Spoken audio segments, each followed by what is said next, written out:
Experience. That Mayo Experience. That Mayo Experience. That Mayo Experience. Experience. Welcome to the Pat Mayo Experience, presented by DraftKings. 2021 Week 17 rankings starts, sits, debate. If you think that I'm doing Week 18 rankings, give your heads a shake. Pals, no chance. Not doing that. This is the season finale of the Rankings Debate Show, so please smash the like button for the episode. Sub to Mayo Media Network, because we still have a ton of playoff football content coming at you. The Spread Picks Show, that's going nowhere. DraftKings Show, that'll be back. Best Bet Show, that's hanging on. Plus, we have a return to golf full-time. We already have a bunch of golf content up on the site, and if you're into fantasy baseball, we have started that already. Mayo Media Network has hired John Legazia at MLB Moving Averages. He already has 3 videos up, including what you should do with the #1 pick this year. All short form, all easy to digest, because, it's still December. That, how into baseball you want to be getting, but we have content up there right now. So go search around, snoop around, as Ace Ventura would say to his landlord. Anyway, playing the giant one and done in golf, too. You can go to fantasygolfchampionships.com, $125 to play for the year, 5 max entry, $500,000 of guaranteed money. So come take some money, okay? Jake Ciely from theathletic.com is on the line once again. The football season, Jake, has both gone by incredibly fast and as slow as molasses. I don't know how that's possible. It's kind of like that game last night. Yeah. 100%. The funny thing is, you usually say this if you still want the insanity of Week 18 ranks. I'm still doing them. Oh, so you forgot to mention that, like you do every single year. You always say I'm the insane one, and rightfully so. Yeah, I got better things to do than Week 18 fantasy. I'm not going to lie to you. I think everyone out there, I think a lot of people, like, how do your Week 18 rankings columns do versus, because fantasy football by and large is it eats its own tail. Like, week 1 is obviously going to be the most, and then each subsequent week, people get eliminated, and then they don't give a shit anymore, so they don't want to click on anything. Like, this is championship week for a lot of people, although some people kept it at week 16, which I thought was stupid, but I'm starting to think that might be the move for next year. No, I don't think that's necessarily the move for next year, but I understand. So really what it comes down to week 18, I think a lot of people have taken my recommendation. I think it was like 2 or 3 years ago. I said, just play a 1 week just for fun. Like, have a draft online, do a simple one, do a one where you don't all have to get together. Just do a 1 week draft for fun. Put in like $10, winner take all. You mean create a private contest on DraftKings and just do it that way? I was kind of setting you up for that, so that you could do like that 100%. So like those kind of things, you can, there's plenty of sites like DraftKings. You can do it. You can do it yourselves if you want to, but yes, that's the easiest way because it's all set up there for you and it takes care of all that work for you. But yeah, I think a lot of people look for that. They just to have some fun. It's another week to watch and play fantasy football. If you can't bet in your state, which by the way, I set you up for another thing. If you can't bet up in your state. Yeah. If you cannot bet in your state, I recommend you go to prizepicks.com, use code MMN. You'll get a deposit match of up to $100. We're still running the Mayo Media Network props pool, which if you enter a entry of Saturday, I guess it's just Sunday players now, or Thursday and Sunday, I guess Thursday's done now. Sunday players. Let's just stick with Sunday players. 5 Sunday players over under on whatever props that you want to go with, and you enter an entry of $7.11. You get 10 times your money if you get all 5 correct, plus a bonus 50. But the big thing is, if you go sign up for that now, we're going to run an alternate contest, a brand new contest with guaranteed money. I think it was $5,000 to first place of this props contest, so probably a bit smaller during the playoffs, but we're going to reset at the outset of the playoffs and do it all over again. So you might as well get acclimated with the site right now. prizepicks.com, code MMN to get that deposit. Let's talk running backs for the week. Paul is currently on vacation. He has been given 10 days off, so I am self-producing these shows. Like, check it out. Hey, Jake, do you need to talk? Because Pat will hit the camera. Boom, it's on Jake. Boom, it's back on Pat. So I'm going back to my roots here of when we started at Fantasy, when I was the only person who worked on my show for 2 straight years, and I had to do all of the graphics and all of the editing and all of the camera switching just slightly below the camera line so no one can see it. A little sneak peek to the back end of what's going on here. You can find the rankings up on dknation.com. There are no graphics this week because I didn't feel like making them. Not going to lie to you. I haven't made graphics in so long. I was like, I'm not doing it now. It's week 16. People can I remember seeing you make graphics in Toronto when I was up there, like watching you. Like the time just to do that alone was absurd. It's kind of crazy. Like the rankings for the ranking show would usually take like I don't know, 60 to 90 minutes if I like buckled down and just did them constantly. And they're all just templates. It's all just like copying and pasting from something else. Like if someone can please develop me an AI that syncs with Photoshop, that would be fantastic news because it would save me an awful lot of time. But the rankings at running back for this week, you can find the list in the description or up on DKNation.com. Jonathan Taylor, number 1. Dalvin Cook, Austin Eckler, who's been activated from the COVID list. Still going with Alvin Kamara at number 4. I'm guessing that, Book isn't playing next week, and frankly, I didn't realize the drop from Taysom to Book was so pronounced, but here we are. And he gets Carolina. You can run all over. David Montgomery, Ronald Jones, Joe Mixon, Najee Harris, Nick Chubb, and Sony Michel. Now that Darrell Henderson has been placed on injured reserve, there's rumblings that Cam Akers is going to be active for this game. I'm not really going to sweat Cam Akers in week 17 right now. No, I'm not either. And there's the two-part answer to that is one is no, you do not start Cam Akers in your championship game. And then 2, no, I am not concerned about him taking away from Sony Michel. They were talking about him for the playoffs and being activated and getting some snaps and practice work is why they did this, which makes sense.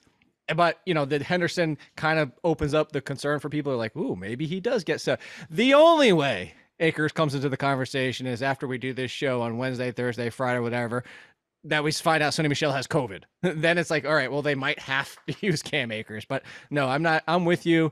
The only one I have a little bit of concern about, again, we talk about your top 10. We don't spend a lot of time on them. Najee Harris. No, Chubb. No, it's not actually. Nope. You want to take a third guess? Ronald Jones. Nope. It's Austin Eckler, first game back. And it's like, look, you're starting Austin Eckler. There is no way on the earth you are benching Austin Eckler. But we have seen this a bunch, and we just saw it again this week. When people come off COVID with symptoms, they ding a little bit. So I say that with also Justin Jackson had a big share 2 weeks ago with the other injury to Eckler.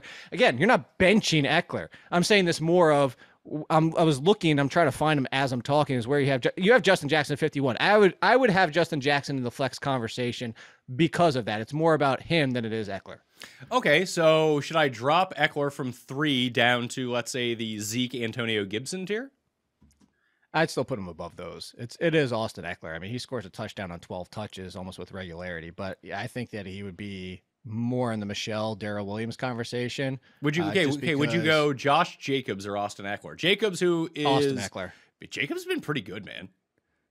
He is, but I trust the offense more than I trust Jacobs' offense. That's really what it comes down to. Okay, well, I will move Austin. Even against Denver. I will move Austin Eckler from 3 down to in between Darrell Williams and Josh Jacobs. How about that? Okay. And then I will take... Yeah. And here's the thing. This about Denver, too, is you beat them slot tight ends and underneath pass-catching running backs because those outside perimeter corners are so good. Certain big reason why. But... That's really what it is, too, is that Austin Eckler could easily get 7 grabs in this game. Okay, so should Jackson then go into that tier of like high-end backup who still gets touches? Dillon. Like I have A.J. Dillon at 34, Jordan Howard at 35, Tony Pollard at 36. I have Phillip Lindsay, the highest ranked of the Miami running backs, because I don't know. I would play him over both Miami running backs. That's how far I would go. So I don't want to touch that Miami backfield. So Jackson in between Pollard and Lindsay makes sense to you then? Yeah. All right. So yeah, I'm not. If I can, I know Duke Johnson still looks like the lead, but now we're in a full blown committee with all 3 of them. I was completely wrong thinking that Gaskin would see more of the passing game work. Maybe that was a matchup that they saw better or whatever. But the fact that all 3 of them are now involved and that they gave as many opportunities to Lindsay as they did, including goal to go rushes. Yeah, I am staying as far away from that backfield as I potentially can. And the Titans' run defense is the only good thing they have. You throw on Tennessee, but their run defense has been pretty good since about week 5 or 6.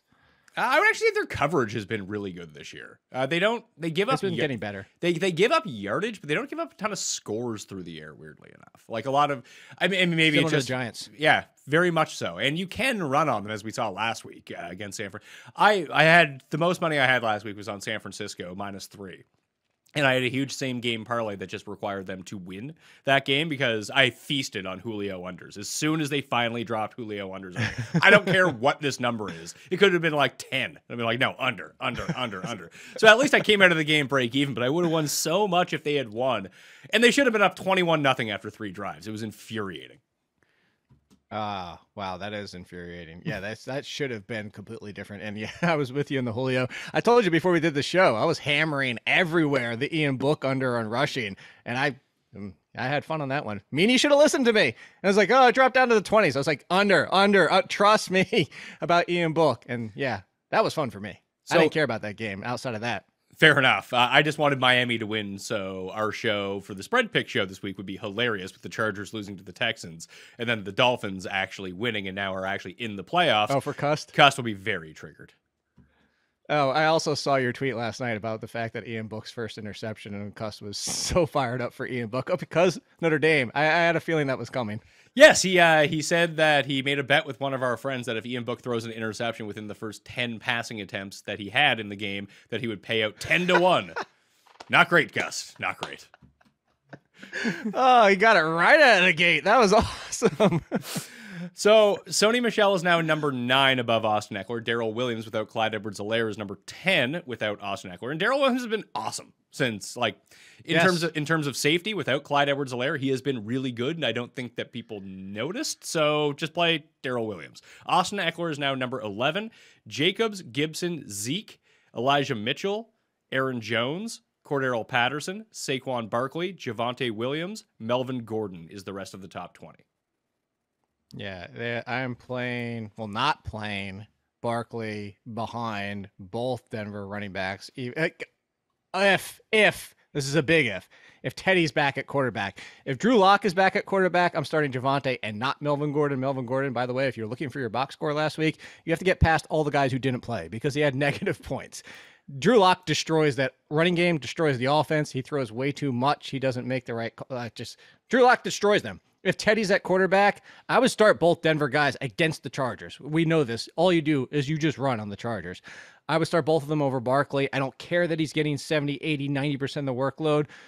That offensive line, that team is just beyond abysmal. It is god awful. This is the concern people had for Najee Harris, but the difference is yes, the offensive line can come into play like it is for Barkley, but isn't for Najee Harris when the offense and the quarterback and can't also do anything. That's the biggest problem. And Dan Dugan for The Athletic tweeted out during the game that Barkley got caught as he was just shifting into second gear. And he's like, that's something you never saw Barkley do before his injury, his second injury. So he said, maybe we see better in 2022. But yeah, I would start both Denver guys, and I would start Damian Harris, even with Stevenson back against Jacksonville before I would start Barkley. Barkley, Meanie and I on my show yesterday, we went through 24, actually even more than what you have, 24 running backs before we would even start Barkley. Well, let's play that game then. You said Damian Harris, even with Stevenson back, how are you assessing all the COVID guys this week who went on? Because Stevenson didn't go on until late in the week. So if he was actually positive, does that mean he can, I guess if he's vaxxed, he can play? Because we have a couple receivers this week who are legit out, I think. Because I still don't know what's going on with Cole Beasley. Did he test positive? Unvaxxed, that's why. Yeah, no, I understand that, but did he test positive early enough last week that he could be back for this game? Because I know that Gabriel Davis tested too late, and that's why he can't play this week. But I just, the timelines are all, no one's doing good enough reporting on who's in and out. Yeah. Yeah, so, well, there's a couple factors here, and I got some clarification, too. I mean, over at The Athletic, I was trying to figure this out, too, because the Travis Kelce thing confused me, because it was like, you have to be activated before 24 hours. So, Kelce had to be activated on Saturday, but we didn't find out till Sunday morning that he was still out. So there's so many things here. As the unvaccinated needs 10 days, and you need the 2 negative tests. That's why I'm confused as you are, that a lot of people are saying that Beasley is definitively out. I think there's still a slight window where he can come back in, but I think maybe some people are just assuming it hasn't happened yet. But whatever, that's the situation. The vaccinated situation, we know, is you test negative twice and you have the shorter window. But the Kelce situation, for clarification for everybody, because I wanted it too, is they actually they brought him off on Saturday so they could open the window on Sunday. And then when Sunday he didn't clear and didn't have the negative test on Sunday morning, they put him back. So that's why that Kelce situation. So you still have to we should know 99% of what's going on by Saturday because everybody plays on Sunday. All right, so tune back into the Pat Mayo Experience on Friday evening or Saturday afternoon with a full injury update, because I do those every single week. So right now I'm going to act like Stevenson is playing. Once Stevenson was ruled out last week, I moved Damian Harris up inside my top 10. I was like, I mean, I should have moved Justin Jackson that high as well, as it turns out, or Rex Burkhead. But I was like, no, Harris is going to be the guy here. Like, every time that one of them isn't playing, the other one does everything. It doesn't necessarily always lead to a bunch of fantasy points, but give me that much volume. Like, just look at who the guys have been the past 3 weeks, like inside the top 3 at running back in terms of fantasy points. It's random dudes who touch the ball a lot. That's it. Yeah, it is. Honestly, you and I wish we would have got together on Sunday, because I did the Jackson as an RB1, but not Harris. The Harris concern for me was that, is he 100%, and how much does Bolden get in that game? I kept him at like 20 or 19 because I was just concerned that his injury, not the COVID situation, his injury was going to limit him, and then we were going to have Bill of tricks, as we always do, and that we were going to see Bolden out there and J.J. Taylor was going to steal some goal line touches or something stupid like that. Completely wrong on that one. I got the Jackson one, but I didn't get the Harris one. So I say all that to also put up this is we've had this conversation a couple times. When healthy and Harris is out there, Harris 90% of the time is the lead option. And he's the one that has been trusted the most, even when Stevenson is out there. So I'm with you. And that's why I said Barkley behind the Denver guys. When Meany and I did our list, we said actually Harris in front of him. We said Michael Carter in front of him too, because as you mentioned a lot of times, you can beat the Buccaneers in the passing game. Michael Carter got more work than I expected last week. And against the Buccaneers, it just comes down to, at this point, Barkley is just a floor play. Barkley is like, do you want 6 or 7 points? Okay, put him in your lineup. And I was trying, my home league, Pat, last week, I was trying to find ways to get Barkley out of my lineup, and I should have went Rashad Penny over Barkley. That's how insane things are right now. Well, I will move Barkley down to number 23. That now puts Michael Carter, DeAndre Swift, who I'm guessing is going to play this week. We'll talk about that in a sec. Damian Harris, Melvin Gordon, Javonte ahead of him. The one I wanted to ask you about was Elijah Mitchell, though. I would expect him, like this was his timeline, to come back and play this week. They're playing Houston. We know that whenever he is active, he is the guy in the Niners backfield. Would you have number 15 ranking confidence in Elijah Mitchell this week if he's activated? I think that's a fair spot. I could see, if you don't want to take the risk, that the floor could be very low. But what you just said is something we talked about a lot with Elijah Mitchell this year, is when he's out there, when active, he is the guy. Very similar in a different facet, but Sean McVay is, part of the concern was, okay, is he going to split that backfield because Sony Michel looked good? Sean McVay did what Sean McVay does. Sean McVay, like Shanahan when he can, like Mike Tomlin, likes to use a bell cow running back. And that's why Sony Michel monopolized that backfield even when Henderson was healthy before the injury even happened. He was still the guy.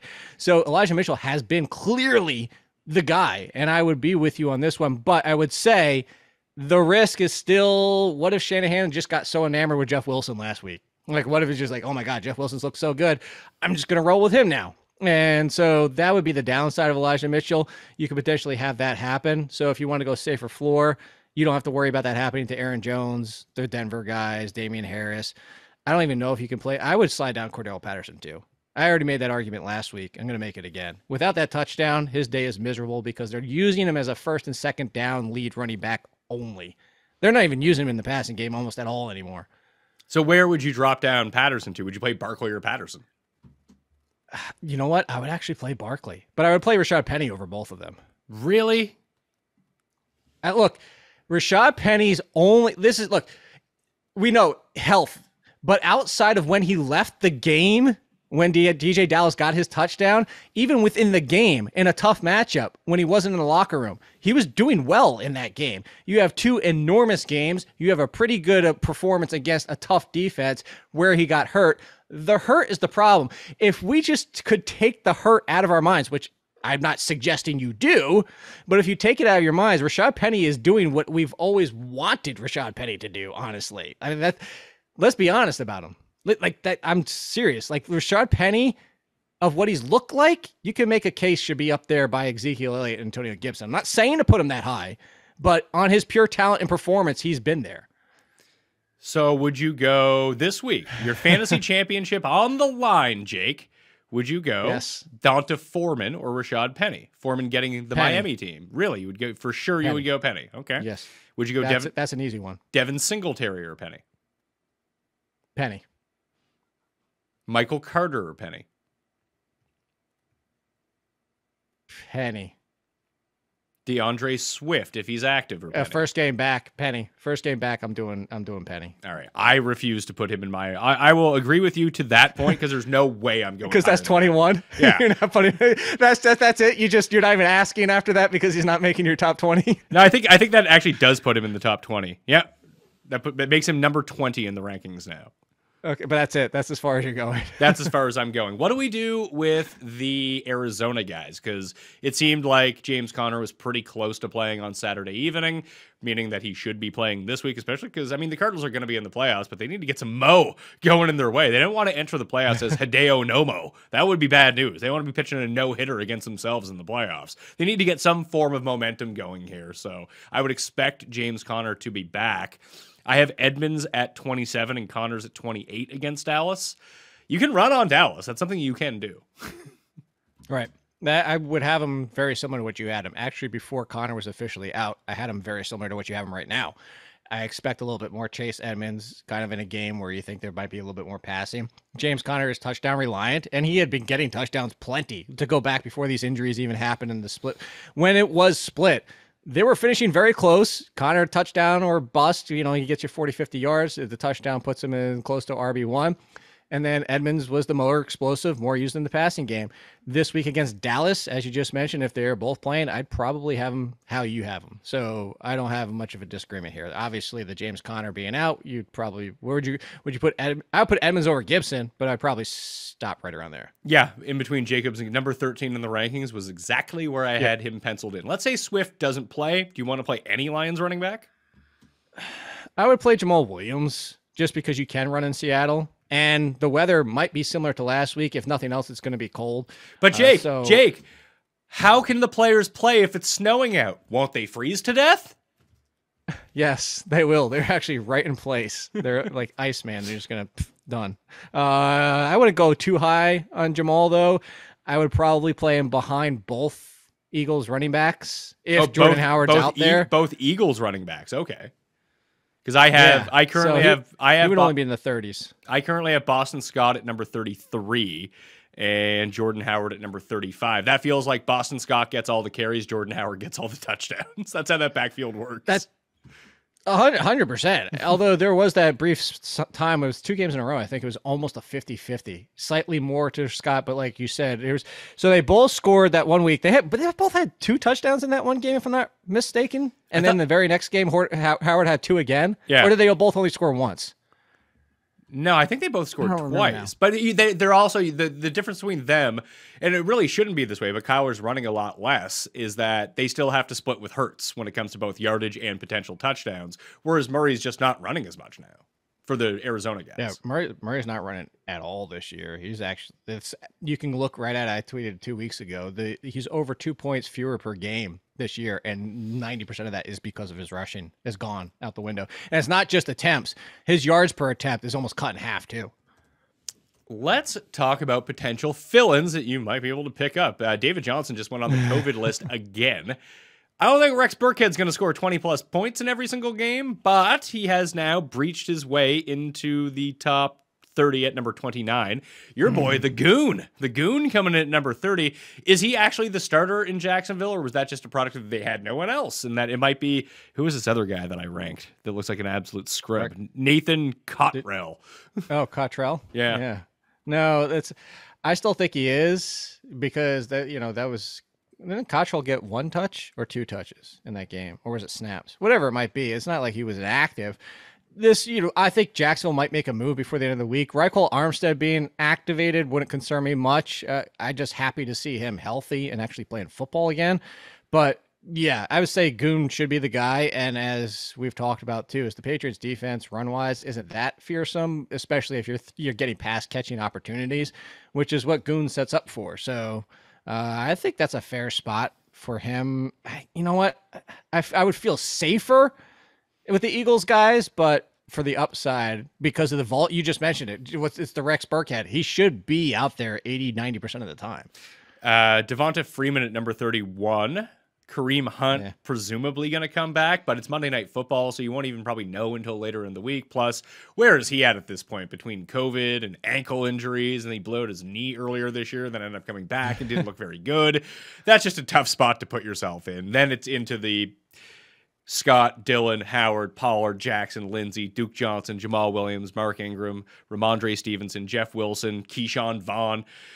I don't feel okay. So when it came to Sunday, Vaughn scored like the 55-yard touchdown. That's whatever. It's not like he stole Ronald Jones's touchdown, because when it came down to the goal line touches, Ronald Jones got them all. That wasn't really that big of a concern. I felt bad for both David Montgomery and Josh Jacobs, who did every single bit of work to get their team down inside like the 10-yard line. They both like tapped themselves out of the game because they were too tired from touching the ball 8 times in a row, and then Peyton Barber and Khalil Herbert come in and score the touchdowns. That sucked. That did the Herbert one was frustrating too, especially that one was really painful. But yeah, I'm not concerned with Keyshawn Vaughn. Keyshawn Vaughn kind of comes into the conversation. I'm seeing where else you have him. The Derek Gore. Where do you have Derek Gore at 51? You're just hoping that there's enough offense that they get 7, 8 touches. One of them is either a touchdown or one of them is a big play, as we just saw from Vaughn. Outside of that, they don't have any real effect on the lead option to me. I'm not concerned about Darrell Williams at all. I'm not concerned about Ronald Jones at all. I just, again, hopefully if you're that desperate, you're hoping for a big play or a touchdown. I was going to bring up A.J. Dillon. I just checked the weather again. I checked it last night, and it's going to be single digits for the Green Bay game. Yesterday, there was a chance of snow. Right now, it looks like it's completely clear. So where I was going to say is if there is precipitation, the cold on its own doesn't really affect the running game. Actually, the interesting thing, sidebar real quick, I know it doesn't matter this time of year, temperature doesn't really affect the run game until you get 90+ degrees, and it takes a slight tick down, which makes sense because they're getting exhausted at 90%. Cold doesn't do anything to the run game. It does more to the passing game, but you also need precipitation or wind, and it doesn't look like either of those are there right now. So I would say if that changes, I would move Dillon up, but right now it doesn't look like that's going to be the case.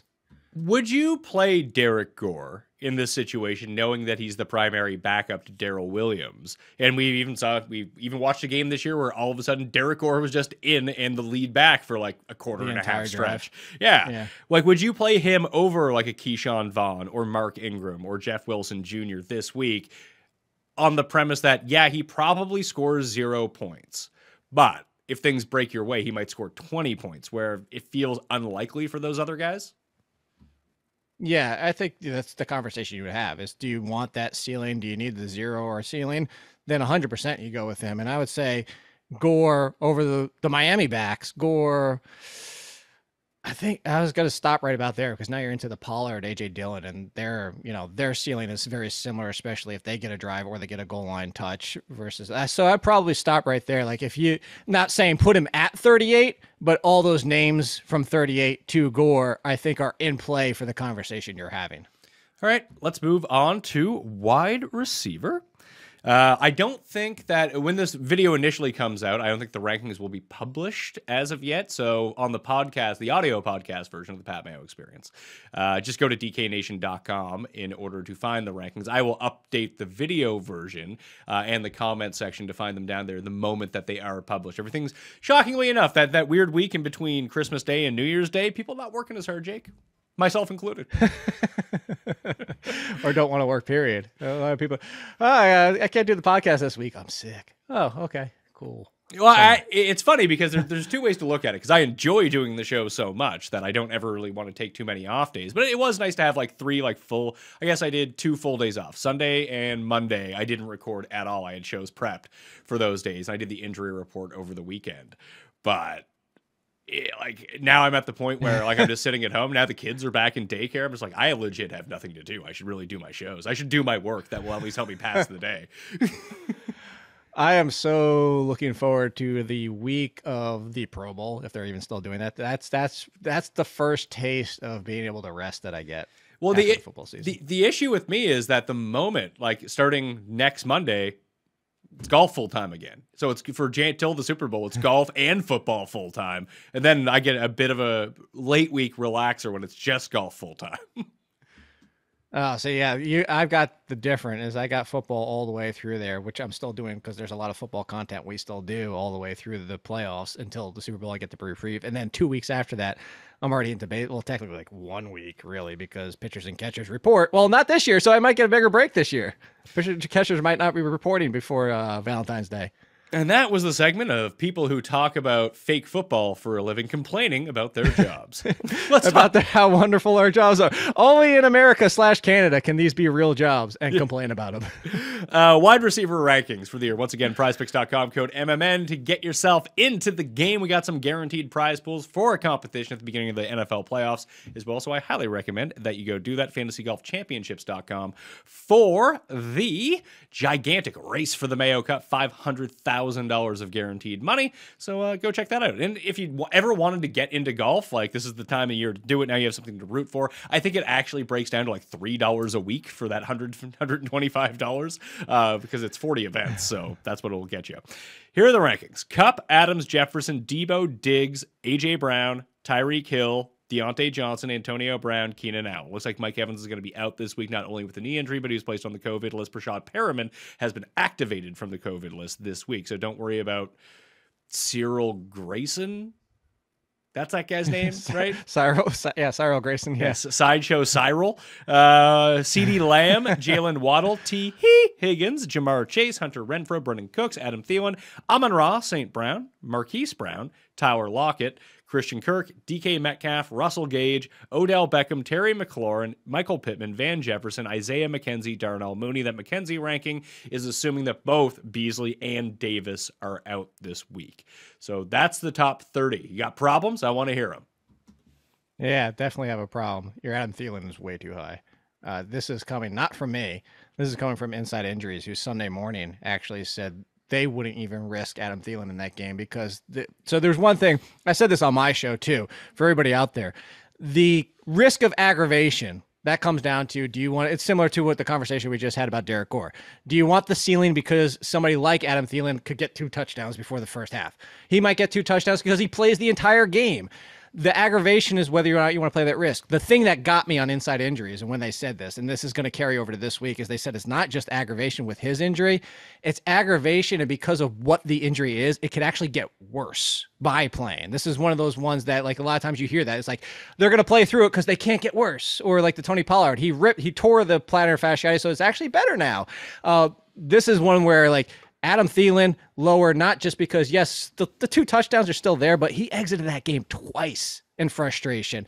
And so I'm not risking Adam Thielen until we're down to the Brashad Perriman, DJ Moore, who's also banged up in a tough matchup. Like, that's how far I would go before I even start thinking about risking Adam Thielen. So I think there's like this little mini tier. Amari Cooper had a pretty good game on Sunday night, but he is usually the one who's now like written out. Like, he's no longer an elite receiver in terms of fantasy. Just hasn't been that way for basically since he got COVID. And even before that, he didn't have the utilization that we wanted because Schultz became a bigger part. They run the ball a ton, and Lamb is the clear alpha there in terms of the passing game. And it's doubtful that they score 50 plus points every single week. So that becomes tough. Now you're looking like 6 for 60 and hopefully he scores a touchdown. That's going to be a wide receiver 3 to me. That's why he's down at number 33. DJ Moore at number 32. So would you go DJ Moore, Amari Cooper, Adam Thielen, DJ Moore, Amari Cooper? Like, what are we thinking about here?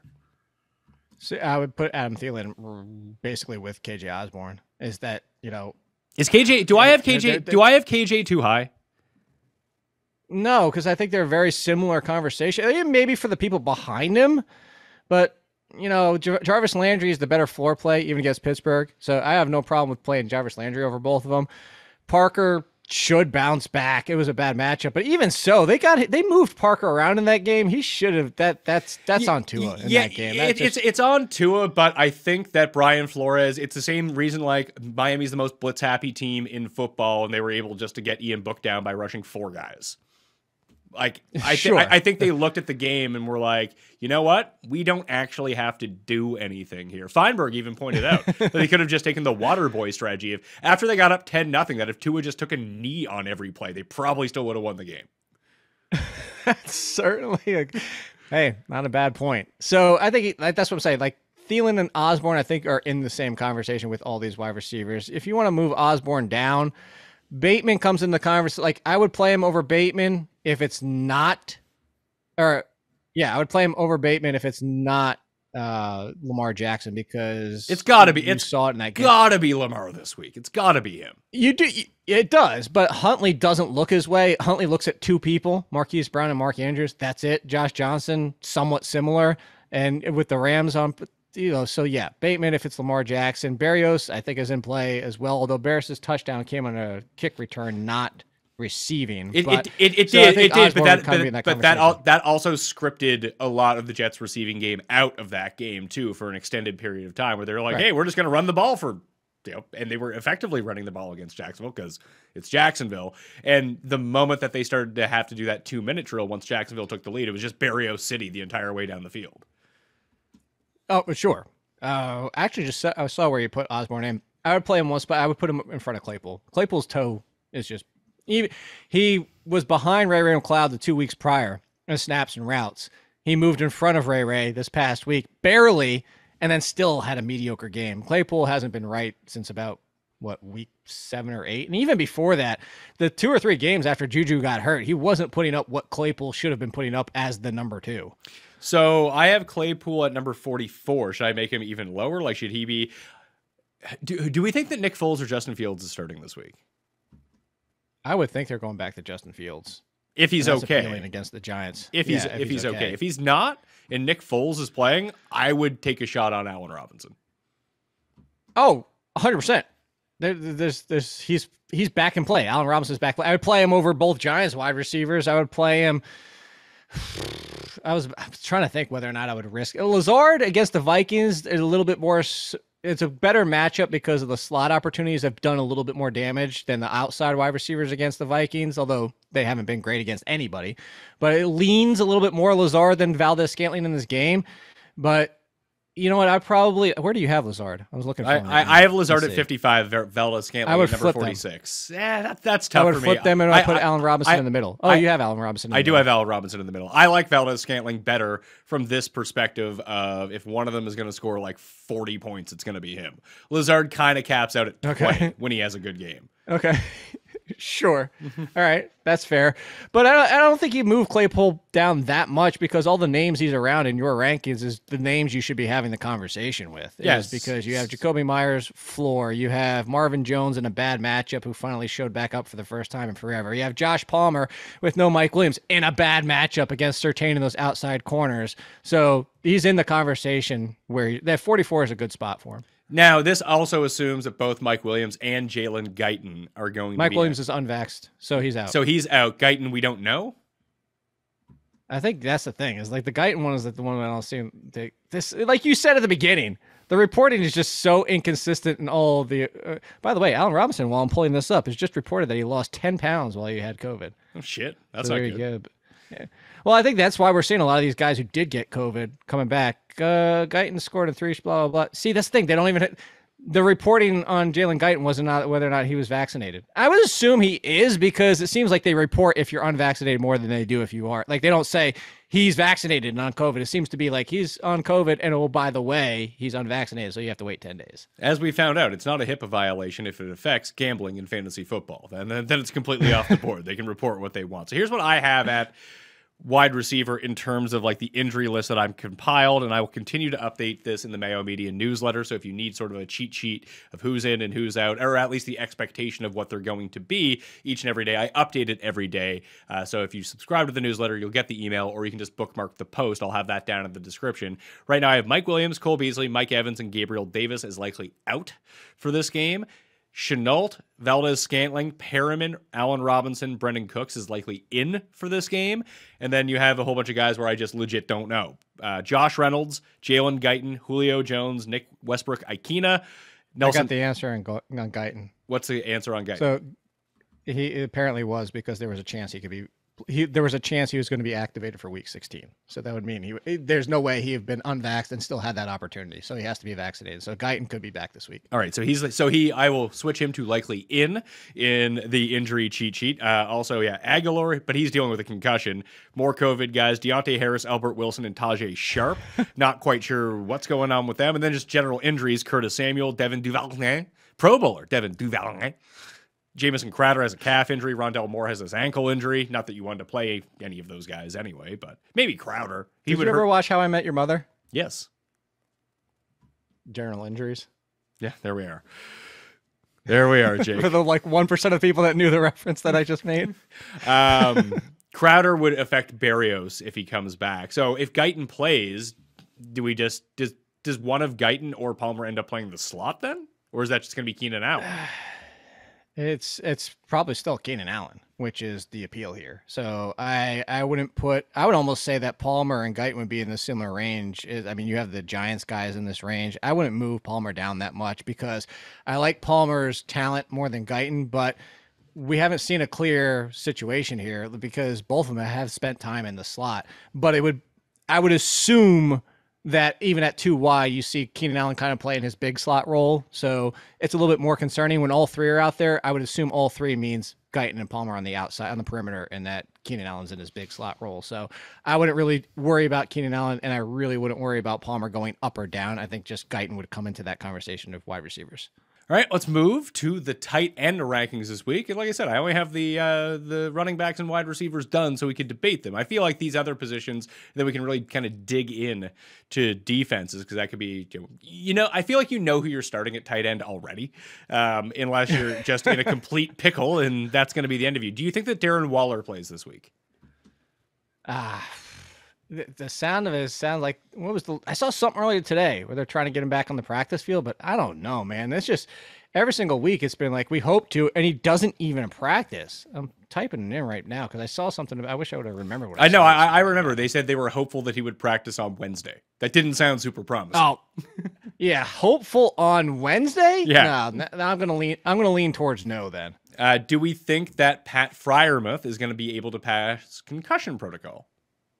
I'd say at this point, given the history, it would seem so. But the fact that they were so ready to say like he wasn't even a chance last week leans to, I'd still say it's more 50-50. But if you told me between the two, I would say more likely Freiermuth than Waller. But again, I'm not inside injury, so I'm not sure.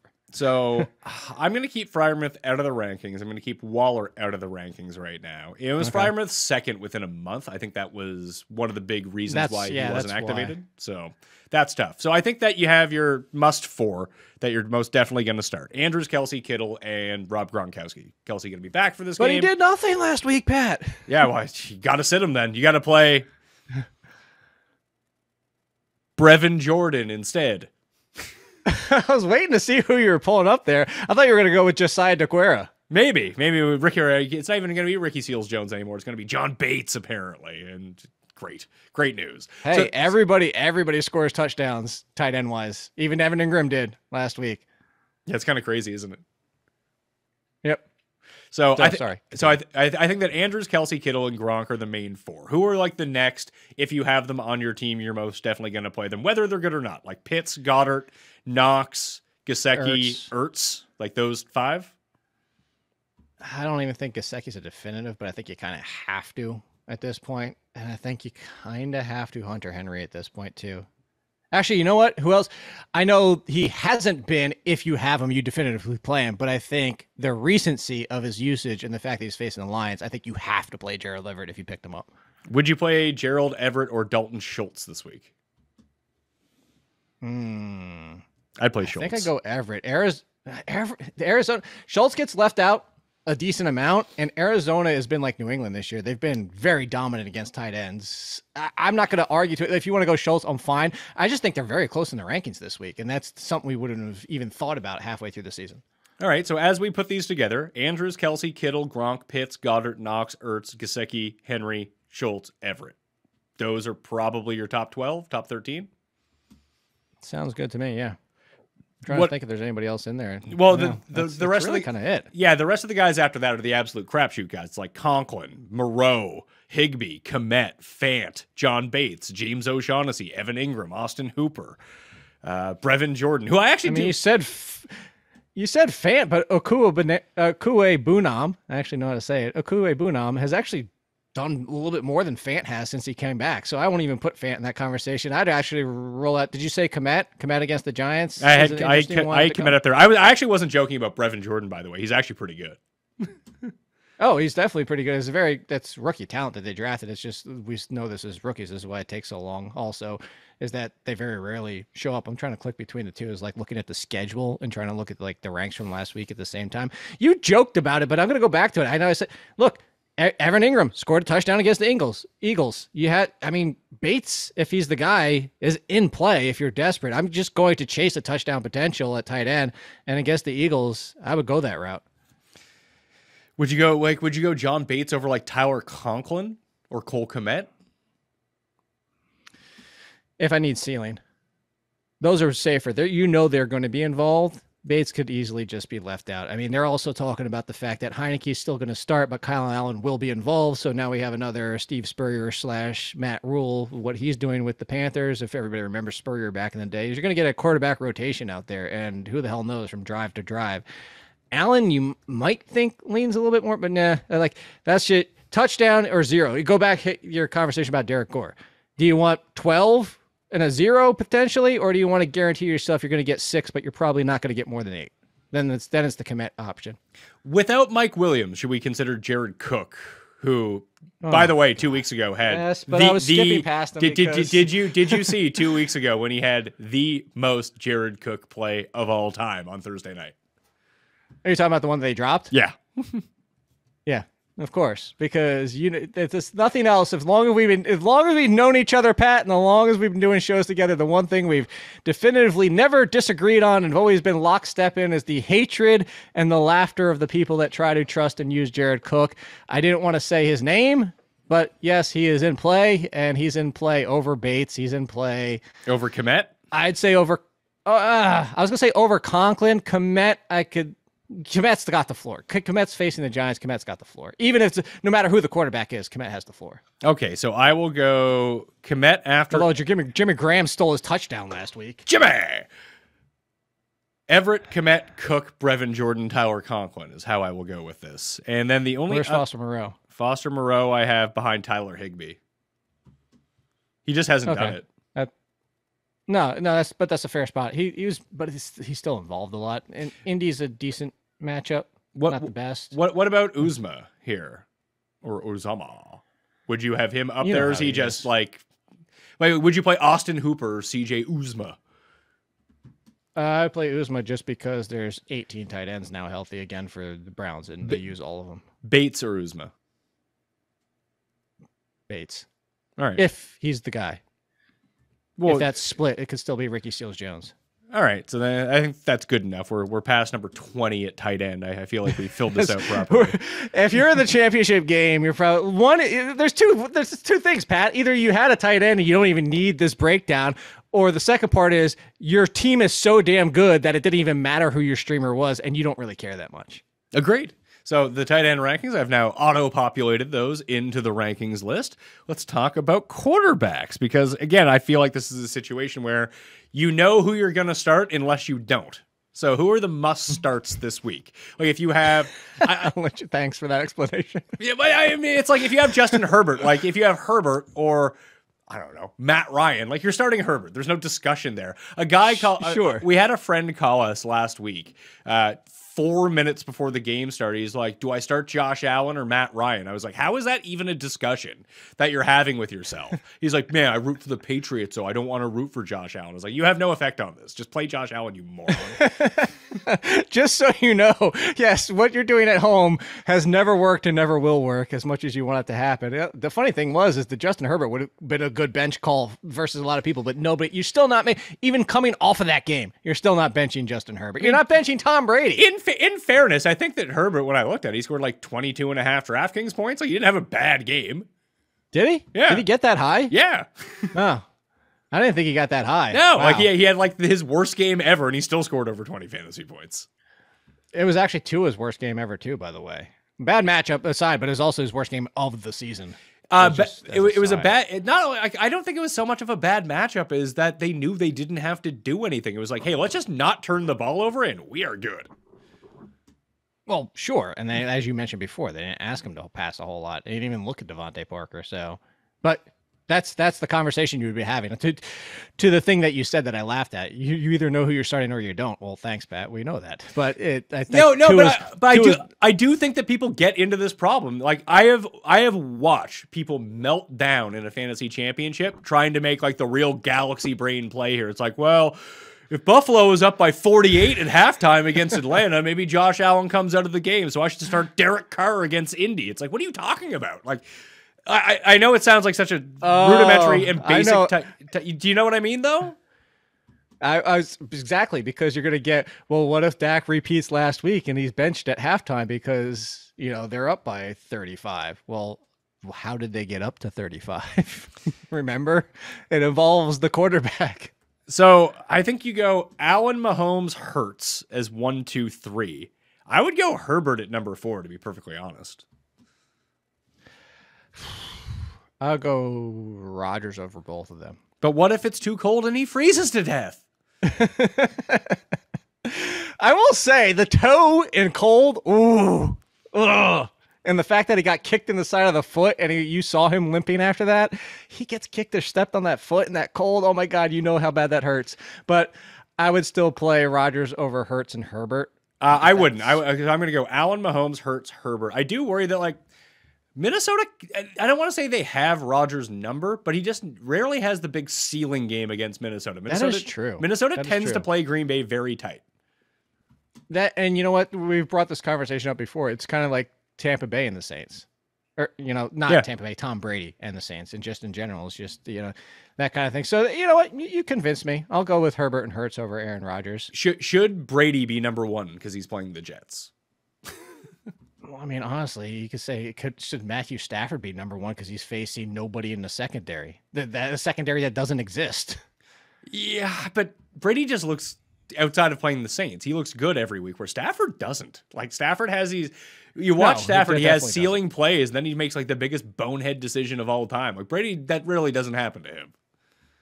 No, it certainly doesn't. But also the thing that just happened last week is that Brady, as much as we used to joke, last year it happened a lot more, and especially it was with the Patriots. It's like they're up 42-0. Tom Brady's still in the game and still passing.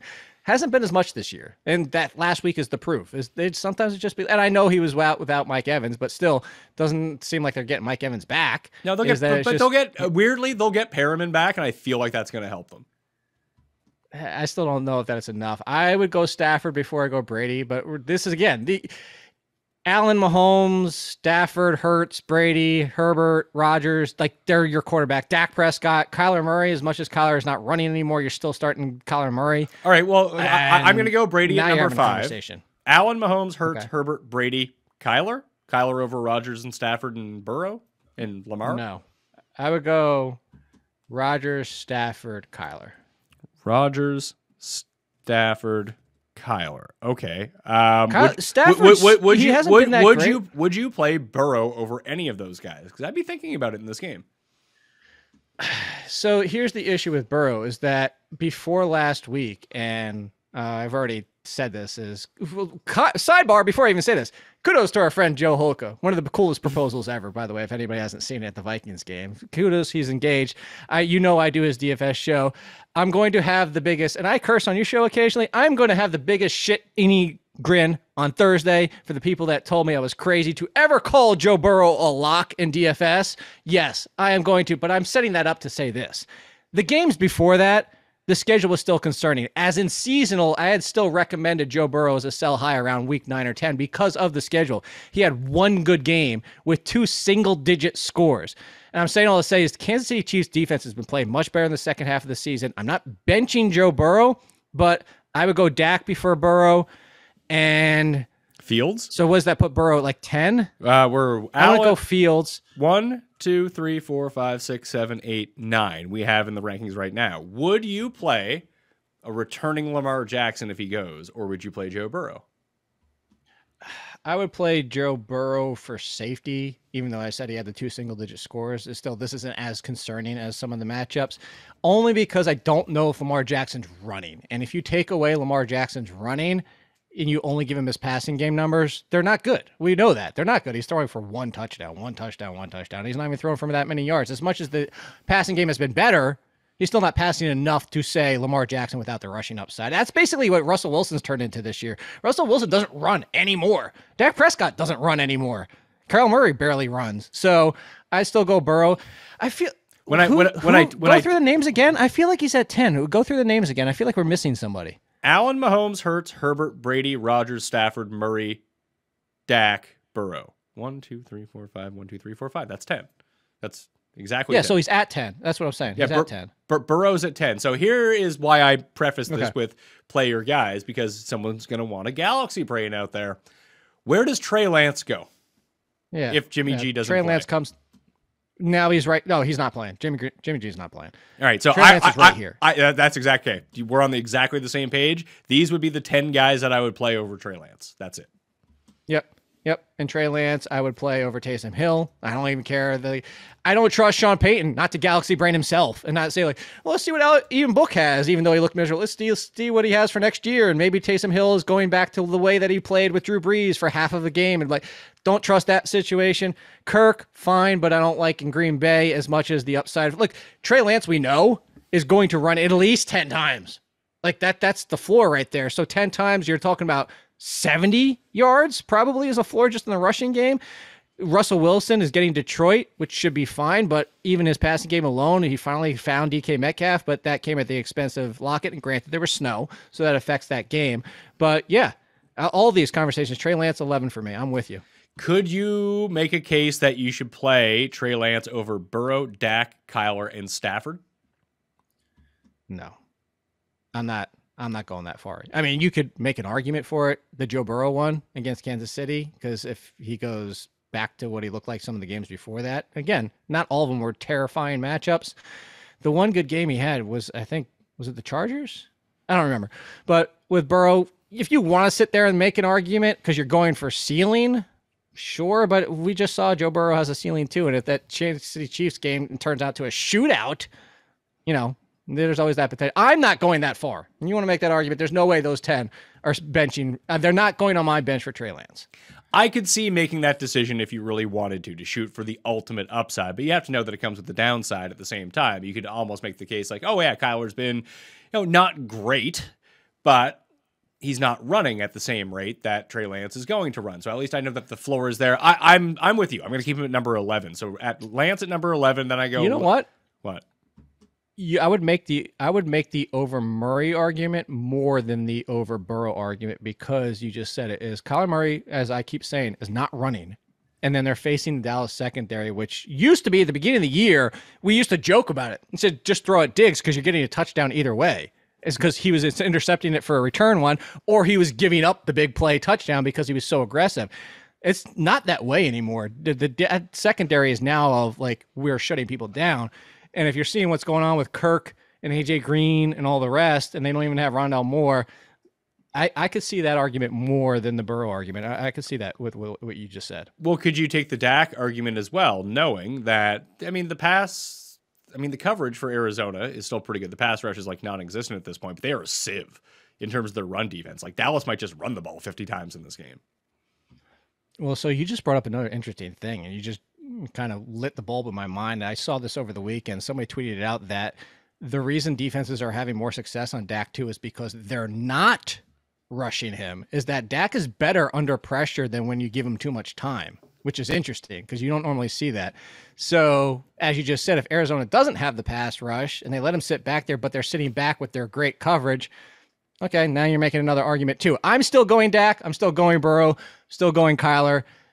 If you want to argue, then you could open up the argument.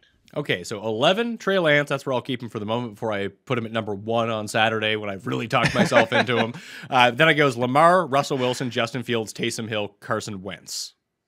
That do it for you? I would go Tua before I went Wentz. I think I'm going to just... The Raiders defense is so bizarre to figure out. They're a bizarre team to figure out anyway. You would go you would go Tua against Tennessee. You wouldn't worry? I wouldn't worry coming out. We talked about that game a lot. I legitimately, the worry comes down to, I just worry about Carson Wentz. Carson Wentz, the ceiling isn't that great, and he goes sideways himself a lot.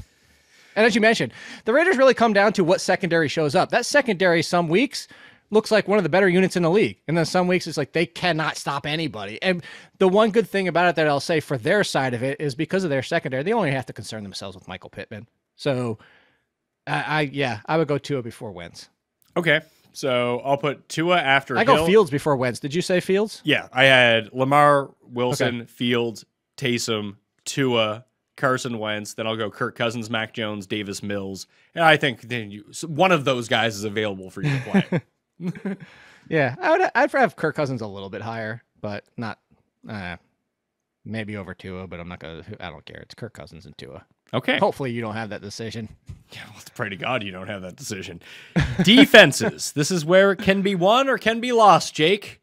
Who is As Miami just showed us. As Miami, hey, there was I was feeling pretty good about myself because I went back and looked at my defense rankings from last week. I had the Cowboys at number 1 and the Eagles at number 2. I was like, you know what?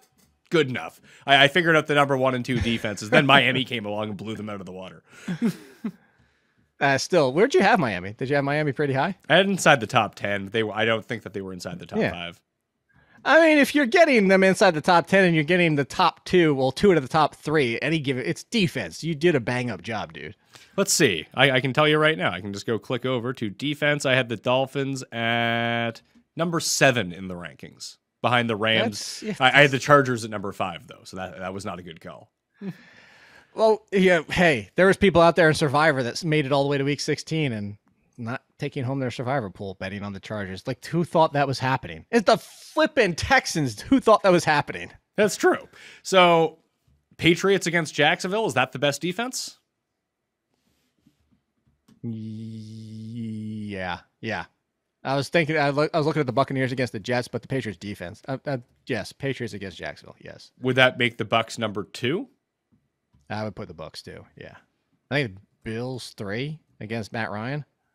Bills number 3 against Matt Ryan. I think that makes sense. Do we go to like the Saints versus some combination of Cam and Darnold? The interesting thing, sorry, my throat was getting dry. That's the one I was debating, the Cowboys, because Kyler takes sacks and doesn't run. I could go Cowboys. Versus like the Saints. They're an opportunistic. The Cowboys defense. versus Saints. I would go Cowboys because of the opportunity, and then the Saints right after them. That was the one I was going back and forth with, was whether to say Cowboys or Saints next. Oh, do we stick with the Eagles up here as well? Like they're playing Washington with the talk of Heineke/Allen, and we know that they have an awesome pass rush. It's not even just that. It's that their Washington's offensive line is losing pieces. They have COVID situations. They have injuries. I mean, their offensive line, which is, well, I'll go right to the next one. I think the Bears are in play against the Giants, obviously. Mike Glennon. Yeah. We just saw Fromm. We can't think it gets worse than Mike Glennon. Oh, it did with Jake Fromm. You could. I mean, I think the Bears will be like a good like streamer defense this week, but like I think I would still go. Who would you play over them? I'd play the Eagles over them for sure. I think I played the Saints over them. I would even consider playing the Rams against Baltimore over them, knowing that Lamar's banged up and throws a ton of picks. I could see that. I would also really consider the 49ers against Houston. I go the Bears. Davis Mills has been pretty damn respectable in the second half of the season. I still think his ceiling is Kirk Cousins. I mean, kind of said that coming out of the draft is that, that's what you're looking at. You're looking for that mid-range QB, that best case scenario, but still not as turnover potential as I would say the Giants are. And as a sidebar real quick, although this might be a good thing with how he's playing, I was going to say there's a sidebar where there's been little whispers in the wind here where there's talking about, do we shut down Saquon Barkley because we know he's not 100%? Let's get the real Saquon Barkley for 2022. I'm just saying, there's been some whispers out there about that. I can see that. Will we consider playing Texans D against San Francisco? Because Texans D continues to score a bunch of fantasy points, and Trey Lance is playing. I think that would be the boom or bust defense. That would be. I would go chart. I know the Chargers just did that with the if Drew Lock is at quarterback. Like, would you rather play Dolphins D or Titans D? Dolphins. Dolphins. I think the Cleveland Browns should be up there too. I have them written in. So I go Patriots, Bills, Cowboys, Bucks, Eagles, Saints, Rams, Bears, 49ers, Browns, Dolphins right now. Okay. I like that. All right, so let me go. I want to do a quick scan of offensive lines versus best pass. Did you say Seahawks? I did not say Seahawks. Should I be saying Seahawks? They're facing the Lions. I mean, I tried playing the Falcons against the Lions last week. That didn't really work out. The Seahawks defense sucks. Even with Tim Boyle. Yeah. I mean, that's a definitely bad call. I told everybody that. I made that bad call. I pushed all Amon-Ra St. Brown down into the low 30s with Tim Boyle because it was the Mike Lennon / Jake Fromm situation, and it didn't matter. Amon-Ra St. Brown is quarterback proof. Should I have... I guess not, yeah. Should I have the Packers higher on this list? Should I have the Steelers higher on this list?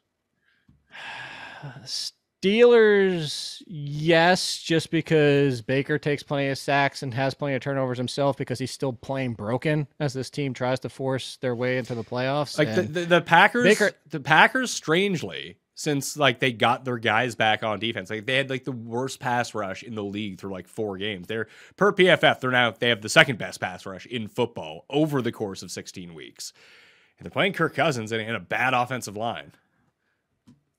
Yeah, but. I don't think they're a must start, but I would I would put them in that like Browns, Steelers, Dolphins territory. Yes. Yeah. So I'll go. I'd play them before thinking Denver's a solid play against Justin Herbert. Sure. No, I agree with that. I'll put the Packers in behind the Browns. So we'll go Packers. I'm just looking at like pass rush versus like Steelers are 3rd in pass rush. Raiders are 5th. I'd play them over Arizona. Yeah, for sure. I'm not playing Arizona against Dallas like that. Oh, I'm throwing that out there because I've already seen a lot of questions in my waiver column about I've had Arizona. Do I move on and just play the waiver game? Would you consider the Panthers against the Saints, or is that too much running on the other side of the ball if Taysom plays? Nah, if Taysom plays, completely out of it. Yeah. Okay. Worst offensive lines in football right now: Texans, Panthers, pass blocking. That's worst offense. I clicked on worst offensive lines for pass blocking: Miami, Carolina, Tennessee, Seattle, Minnesota, the Giants, Atlanta, the Bengals, the Colts, and the Raiders. And we know the Colts continue to be decimated. At the beginning of the year, it was injuries. Now it's COVID problems. Once they're like fully healthy, they're a really good unit. That just hasn't been the case for the past few. Should we put in the Chiefs defense against the Bengals? Like Joe Burrow still leads the league in picks, doesn't he? If not, he's up there. Like, would you go Chiefs or opportunistic? Yeah. Chiefs or Bears? Chiefs or Rams? Like, is that the range for the Chiefs? Or are they down with the Dolphins? I say they're down with the Dolphins. I would play both the Rams and the Bears before I thought about the Chiefs. All right, I will put the Chiefs in after the Packers, and then we'll go. I play the Chiefs over the Seahawks at this point to bring up the fact that I brought up the Seahawks, but that I don't want to play the Seahawks defense. The Seahawks defense is terrible. I know. No, but I'm bringing that up because people see the Lions. That's why we're talking it through for everybody. But on top of it, Detroit's just not even turning the ball over, even if it's Tim Boyle.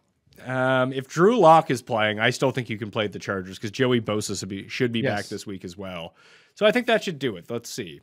Patriots, Bills, Cowboys, Bucks, Eagles, Saints, Rams, Bears, 49ers, Browns, Packers, Chiefs, spelled incorrectly on my sheet as I typed it in, Dolphins, Steelers, Texans, Chargers. Those are the top 16. I'm good with that. I like that. All right, let's do it. That's it. That's the ranking show for the year, Jake. We did it again. 8 straight years. We made it. 8 straight years. We made it. Finally. We didn't get inside the top 10 for defensive rankings this year, though. We still have a chance. I don't know if we do. I think I'd have to like obliterate this past week. Where to make that happen. Where are you on the overall accuracy? Are you still top 3? This week hasn't come out yet. I was 3rd last week. Jeff Ratcliffe was number 1, and I was 3. I saw getting the number 1. I saw that, and then I tweeted out that you were a loser because you're in 3rd place, and people thought I was trying to be mean to you. I love the fact that people took it seriously. I don't know if I'm going to be 3. The Amon-Ra St. Brown one is going to hurt me a lot this week. And then there was a few people. Kudos to Chris Raybon, who's like, I have Justin Jackson at like 5, or 4, something ridiculously high like that. Harris I had too low. Some people had Harris higher. I'm gonna be interested. I don't know. I think I was kind of like middle of the pack this week. This felt like it's interesting. Sometimes I think I do amazing, and I finished like 35th, and then some people are like, man, this was awful. And it's like, oh, you finished top 10. So I don't know. The good news is, Pat, I will say this. only 1 week this entire year, I didn't finish inside the top 40 out of 130 people. So Really? we've done a really good job. Yeah, we had basically one bye week. That's pretty good. Yeah, that's what I would say. Somehow that's not good enough for number one, though. Yeah, well, shit happens. Sometimes people have... it's like trying to play in these giant spread things like the Super Contest or something. Like, you can be as good as you want and be consistently good, but there's always people that are just going to have... Like, unless you are not only good, but have, like, your outlier good year, not, like, a consistently good year, there's going to be an outlier team that just crushes you, because that's how this works. Yeah. Yeah, that's a good way of putting it. That is true. That is 100% accurate. All right. Unfortunately, I'm not ranked number one in these accuracy rankings, but you will be doing week 18 rankings at the Athletic. You're number one in my heart, Pat. Yeah, for sure. Athletic.com. Is there like a code people can use to sign up? It's the Bets TV code. You do the athletic.com/BetsTV. All capitals for Bets TV, and the first month is free. That's not bad. So you could just get the rest of the rankings. You could get a sneak preview of the offseason stuff and some of the baseball draft kit, and then be like, see you later, Jake. You suck. I like it. Baseball up on Mayo Media Network right now. The return to golf next week, but football is not going anywhere. But we do say goodbye to the ranking show and say goodbye to Jake, maybe, unless you want to start doing the DraftKings show with me again. I mean, I like doing shows with you, period. So, yeah, maybe if I got to find the problem is I do so much golf now, and now I've added more good shows for football this year, is that I don't really have days of the week for this stuff. But I will want to return to the DraftKings show, I think, on the Pat Mayo Experience feed at least for the playoffs to get that going. Yeah, I always am doing more shows, and then, hey, we're like a month and a half away from seeing each other in person for the first time in years. Yeah, for the first time, probably in exactly 2 years. I thought it was 3. No, it'd be 2. We're not even 2 years into the pandemic yet, man. It felt longer. It did. It Did feel longer. Maybe like, yeah. So maybe we can do something. Maybe I'll bring my gear. I won't, but try to figure something out then. Anyway, at Owen Kidd on Twitter, PME on Twitter, or at the PME on Twitter for me. Sub, like, do all that fun stuff. PrizePicks.com's code MMN to get that Prize Pick match deposit of up to $150. All the rankings will be up on DKNation.com. We'll be back with spreads, best bets, and a preview for the golf season with Jeff Feinberg later on this week. Thank you all for watching. I'm Pat Mayo. I'll see you next time. Pat Mayo Experience! Experience!